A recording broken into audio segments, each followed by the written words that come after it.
Hello friends, welcome to our channel crypto with Vishal. आज के video में बात करेंगे गाइस मार्केट अपडेट के बारे में, बिटकॉइन के बारे में, बाइनेंस के बारे में। काफ़ी सारी नेगेटिव अपडेट्स मार्केट में है, वो क्या है। उसी के साथ साथ कल टेलीग्राम पे हमने अपडेट भी किया था कि अगर यूएस में जो फेड है अगर अनाउंस करेंगे 50 बीपीएस तो एक मार्केट में एक स्मॉल पंप हमें देखने को मिल सकता है, या फिर न्यूट्रल जो है यहाँ पे न्यूट्रल रह सकता है मार्केट। लेकिन उसके बाद एक अगर आप देखेंगे बिटकॉइन के प्राइस में डंप आया, क्या थी उसके पीछे के रीजन, सारी चीज़ों के बारे में आज की वीडियो में बात करेंगे। सबसे पहले चीज़ गाइस, ऑलरेडी मैंने बताया था नया चैनल हम लोगों ने स्टार्ट किया है क्रिप्टो विद विशाल का। पुराना चैनल टर्मिनेट हो गया था, सारे रीजन सारी चीज़ें ऑलरेडी मैं डाल चुका हूँ, उस बारे में नहीं जाएंगे। तो अगर आप लोगों ने अभी तक सब्सक्राइब नहीं किया है चैनल को जरूर सब्सक्राइब कर लीजिएगा, जहाँ से सारे अपडेट्स आपको रेगुलर मिल सके। सबसे पहले मार्केट का एक बार हालात देखते हैं क्रिप्टो एनालिसिस के वेबसाइट पे। तो अगर बात करें मार्केट कैप की तो तकरीबन 1.25% की डाउन है। वॉल्यूम के बारे में बात करें कल से अब तक 6% डाउन है। इनफ्लो का डेटा एक ही फिलहाल आज दिख रहा है यहाँ पे, जो करीब 1011 BTC का था। फियर एंड ग्रीन इंडेक्स 31 में है, फियर का माहौल है थोड़ा सा स्लाइटली। अब हम लोग 3+30 प्लस पे हम लोग यहाँ पे चल रहे हैं। पिछले एक घंटे के बारे में अगर हम लोग बात करें तो मार्केट जो है वो न्यूट्रल यहाँ पे दिखाई दे रहा है, और अगर ओवरऑल हम लोग देखें तो लाल रंग जो है वो काफ़ी ज़्यादा हावी फिलहाल हमें यहाँ पे दिखाई दे रहा है। बात करें एक बार BTC के चार्ट की, तो करंटली जब ये वीडियो गाइस मैं बना रहा हूँ बिटकॉइन का प्राइस है 17,700, आप इसे यहाँ पे बोल सकते हैं। तो कल क्या हुआ, छोटे टाइम फ्रेम में चलते हैं और एक बार यहाँ पे समझते हैं। नाइट में आने वाला था फेड की तरफ से इंटरेस्ट रेट के बारे में बात होने वाली थी, वो आया और जो हमें पता था वही आया यहाँ पे। पर उसके बाद भी अगर आप देखो तो एक स्लाइड डाउनफॉल यहाँ पे आया। उसके पीछे का रीजन क्या था, पहले हम लोग उस चीज की तरफ आ जाते हैं और पहले इधर चलते हैं चार्ट और दोनों चीजों को साथ साथ बात करते हैं। तो ये देखिए कल एक बार को हम लोग 18,400 का नियर अबाउट जो लेवल था, 18,378 का जो लेवल था BTC वहां तक पहुंचा, और उसके बाद धाड़ करके हम लोग नीचे गिरे। यहाँ पे 5 मिनट के चार्ट में हूँ मैं, अगर मैं 15 मिनट के चार्ट में जाऊंगा ना तो एक ही कैंडल थी, उसी ने पूरा का पूरा यहाँ पे अगर आप देखो ऊपर नीचे का गेम कर दिया। तो 50 आने के बाद भी फाइट यहाँ पे ये हुआ कि जब होता क्या है कि जब भी इंटरेस्ट रेट आता है इसके बाद जब पावल आते हैं फेड पावल, तो उनके आने के बाद धमाकेदार कुछ ना कुछ होता है, और वही कल भी यहाँ पे धमाकेदार हमें चीज़ देखने को मिली। और उसकी वजह से अगर वन डे का चार्ट आप देखेंगे ना तो वो और ज़्यादा आपको यहाँ पे स्कैरी टाइप लगेगा देख के। ये देखिए क्या चार्ट बना है कल वन डे का, अगर हम लोग देखें ये देखिए किस तरीके से हम लोग ऊपर गए नीचे आए और फिलहाल हम लोग इधर की तरफ है। तो उन्होंने बेसिकली 50 बीपीएस तो बढ़ाया, पर उन्होंने ये बोला कि 23 में भी आपको इसी तरीके से इंटरेस्ट रेट हाइक होती हुई दिखाई देंगी। फिलहाल चीज़ें जो है वो सॉल्व नहीं हुई हैं, पहले से हम लोग थोड़ा बेटर स्टेज में है, लेकिन अभी भी इशू जो है वो बने हुए हैं और उस वजह से इंटरेस्ट रेट बढ़ता रहेगा। जैसे ही ये स्पीच सामने आई मार्केट धड़ाम करके फिर से नीचे गिरा। तो जो 50 बीपीएस का एक्सपेक्टेशन था उस वजह से ऑलरेडी हमने पहले ही काफ़ी ज़्यादा हाइक यहाँ पे देख ली थी जो प्राइस पंप में। उस वजह से जब उन्होंने ये न्यूज़ बोली तो हम लोग नीचे जाते हुए यहाँ पे दिखाई दिए हैं। तो ये रीज़न था बेसिकली। चार्ट के बारे में गाइस अगर हम लोग बात करें तो ये जिस लेवल पे हम लोग आए हैं, जिस लेवल पे हम लोग चल रहे हैं, ये वो लेवल है जो हम लोग अगर आप इसको बात करेंगे 9 नवंबर से अब तक, तब से अब तक पहली बार हम लोग इस लेवल के ऊपर हम लोगों ने यहाँ पे प्रॉपर तरीके से कैंडल क्लोज की है। फिर से हम लोग वहीं हैं। अगर आप देखेंगे तो 14 तारीख को भी हम वहाँ थे, पर हम अब एग्जैक्ट उसी लेवल पे फिर से इसको टेस्ट कर दें। तो ये एक इम्पॉर्टेंट लेवल हमारे लिए रहने वाला है। अगर रेजिस्टेंस के बारे में बात करूं तो लगभग रेजिस्टेंस के लेवल से ही हम लोग रिजेक्ट हुए हैं। तो रेजिस्टेंस जोन जो है वो है हमारा बैठता है यहाँ पे 18,542 से लेके आपका बैठता है ये 18,987। तो करीब $300-400 का जो एरिया है वो हमारे लिए इम्पॉर्टेंट एक यहाँ पे रेजिस्टेंस पॉइंट है, जिसके लिए थोड़ा BTC को देखना पड़ेगा। और वो क्यों, क्योंकि मार्केट में फ़िलहाल काफ़ी नेगेटिव खबर है, और वो नेगेटिव खबर किसके लिए हैं, वो है बाइनेंस के लिए। थोड़ा पीछे चलेंगे क्योंकि ये अपडेट हम लोगों ने कवर नहीं किया था, क्योंकि वीडियो हम लोग बीच में बनाए नहीं थे। तो बाइनेंस के लिए मल्टीपल चीज़ें यहाँ पे आ रही हैं। पहली चीज़ आई जो उनका प्रूफ ऑफ रिजर्व था, उन्होंने डिक्लेयर करा था, उसमें इशू आए कि नहीं यार वहाँ पे इशू है। उसके बाद सीजी के ऊपर, बाइनेंस के ऊपर मनी लॉन्ड्रिंग की कहानी होने लगी। इस बीच सीजी ने ये दिखाने के लिए कि यार देखो अपना तो एक अलग ही एटीट्यूड है, हमें कोई फर्क नहीं पड़ता। इन्होंने बताया 13 तारीख को ये कि 1.14 बिलियन का विड्रॉल हुआ है, और साथ ही साथ इन्होंने ये भी बोला कि यार ज़्यादा हुआ है पर हमें इससे कोई फर्क नहीं पड़ता। अच्छा है, ये गुड आइडिया था, स्ट्रेस टेस्ट विड्रॉल है, और बाकी एक्सचेंजेस के साथ भी ऐसा एक बार यहाँ पे होना चाहिए। एक और अपडेट यहाँ पे ये भी था कि टोटल इन और आउट अगर आप देखेंगे वो तकरीबन 12 बिलियन का बाइनेंस के एक्सचेंज पे हुआ है। साथ ही साथ सीजी ने ये चीज़ भी बोली कि भाई कोई भी क्रिप्टो विंटर आ जाए हमें उससे फ़र्क यहाँ पे नहीं पड़ता। और लेटेस्ट ट्वीट जो इन्होंने डाला वो डाला कि यार चलो सब कुछ चीज़ें अभी यहाँ पे स्टेबल हो गई हैं। उसके बाद नई कहानी आई यहाँ पे, वो आई केविन, जो कि शार्क टैंक पे आपने देखा होगा, बिजनेसमैन है। वर्ल्ड लेवल पे जब हम लोग बात करते हैं तो इनका नाम वहाँ पे लिया जाता है। इन्होंने ये बोला है कि यार जो FTX का क्रैश हुआ था उसके पीछे बाइनेंस था, बाइनेंस की वजह से ही FTX के बिजनेस में ये क्रैश हुआ है।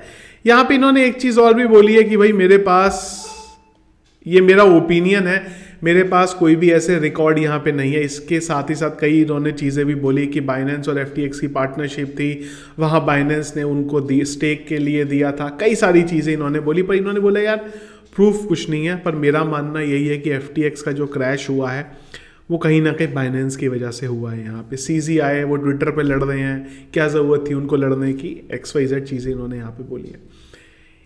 सारी न्यूज़ अगर आप देखेंगे बाइनेंस पे, अगर ओवरऑल देखें तो कहीं ना कहीं से प्रेशर यहाँ पे बन रहा है, और बहुत सारे फैक्टर ऐसे हैं एक्सटर्नल जो कोशिश भी यहाँ पे कर रहे हैं कि किसी तरीके से बाइनेंस को डाउन किया जाए, क्योंकि सीजी का एक अलग एटीट्यूड है, हम लोग ट्विटर पे फिलहाल देख रहे हैं, और उसका कहीं ना कहीं बाकी सारी की सारी चीज़ों पे भी इम्पैक्ट जो है यहाँ पे दिख रहा है। लेकिन अभी मेरा यहाँ पे क्या पर्सनल मानना है, ये मैंने टेलीग्राम पे भी आप लोगों को एक छोटे से क्लिप में डाला था कि जिस लेवल पे बाइनेंस है अभी, आई एम श्योर ये नहीं बोल सकता कोई कि हो ही नहीं सकता, पर मेरा मानना ये है कि फिलहाल इस करंट में टाइम की अगर बात करूँ, ये जो डाउनफॉल है, मुझे नहीं लगता यहाँ पे बाइनेंस को कुछ इशू होने वाला है। बाइनेंस सर्वाइव कर लेगा करंट सिनेरियो में। एक चीज़ और मैंने बोली थी कि 27-28 में फिर से क्रिप्टो में क्रैश आएगा, जो कि निश्चित है, क्योंकि साइकिल है, वो साइकिल इसी तरीके से चलती है।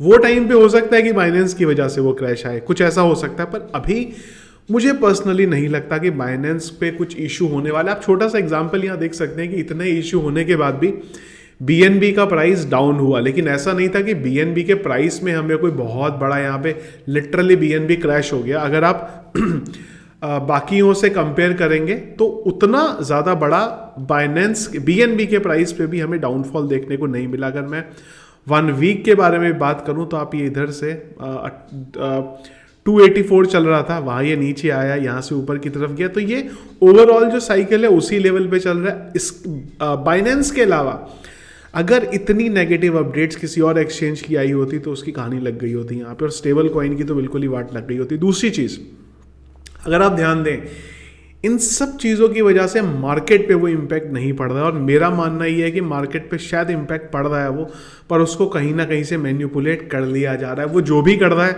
वो पता नहीं, पर बाइनेंस एक ऐसा एक्सचेंज है आज की डेट में, FTX के क्रैश होने से उतना असर नहीं पड़ा था जितना असर बाइनेंस के क्रैश या फिर जो FTX के साथ हुआ।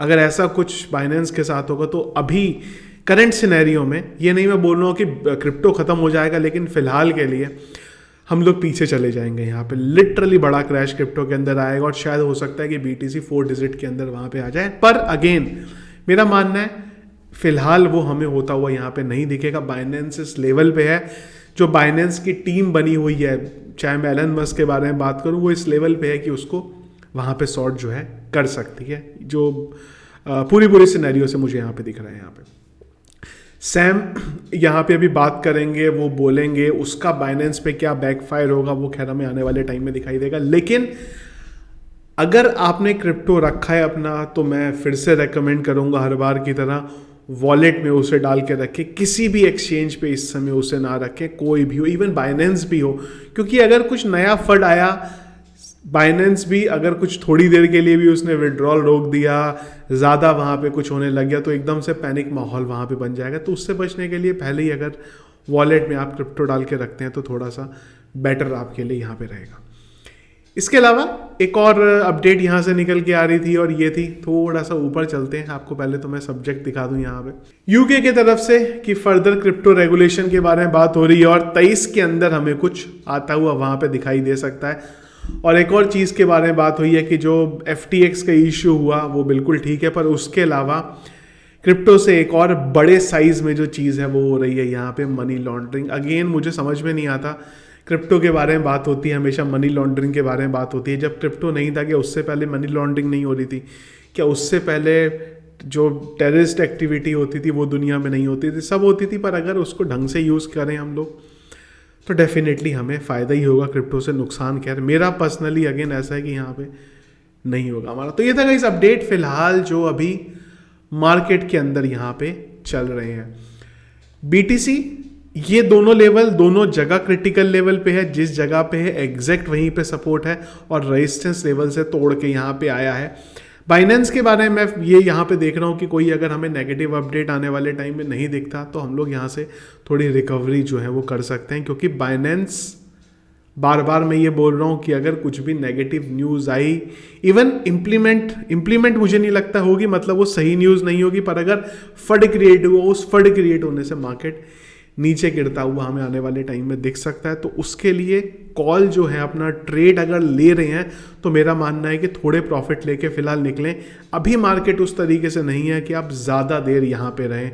आप सोचें नहीं यार 40-50% का अगर मैं प्रॉफिट निकाल लूँगा अगर फ्यूचर ट्रेड ले रहे हैं। और अगेन बाइंग अगर आपको करनी है, मैंने बार बार ये चीज़ बोली है कि बिटकॉइन को 17,000 पे बाय करना या 20,000 पे भी बिटकॉइन को बाय करना या 12-13,000 पे बिटकॉइन को बाय करना, किसी भी लेवल पे आप बाय कर सकते हैं अगर आप लॉन्ग रन पे बात कर रहे हैं। बिटकॉइन जब $1,00,000 जाएगा, जो कि जाएगा ये भी निश्चित तय है, जब वो जाएगा वो टाइम पे इस बात का फर्क नहीं पड़ेगा कि आपने बिटकॉइन को 20,000 में बाय करा था, 17,000 में बाय करा था, 13,000 में बाय करा था, 22,000 23,000 में भी बाय करा था।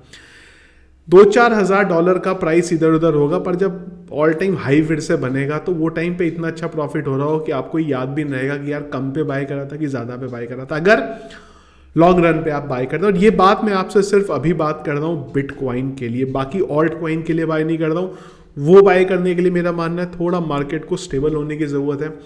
एक बार जब हमें लग जाए कि यहाँ से गिरेगा नहीं, क्योंकि अगर बिटकॉइन 12-13 हज़ार पे गया फिर तो बिटकॉइन में तो उतना डाउनफॉल हमें देखने को नहीं मिलेगा जितना ऑल्ट कॉइन क्रैश होंगे। ऑल्ट कॉइन फिर से यहाँ से 80-90% क्रैश हो सकते हैं। तो अगर ऑल्ट कॉइन बाय करने वाले हैं थोड़ा सा बिटकॉइन की रिकवरी का वेट करें, फ़ायदा आपको कम होगा, लेकिन ये है नुकसान उस केस में आप ज़्यादा होने से यहाँ पे बच जाएंगे। ये मेरा ओपिनियन है यहाँ पे। तो ये था गाइस अपडेट फिलहाल अभी तक जो चल रहा है यहाँ पे। इसके अलावा जो भी अपडेट रहेंगे वो हम लोग डिस्कस करेंगे टेलीग्राम चैनल पे, और अगर ज़रूरत पड़ी तो उसके लिए एक वीडियो यहाँ पे बना लेंगे। तो ये था वीडियो गाइस, पसंद आया आपको लाइक और शेयर ज़रूर करिएगा। पहले भी मैं बोलता था, पर अभी इन दोनों चीज़ों की थोड़ी ज़्यादा ज़रूरत है।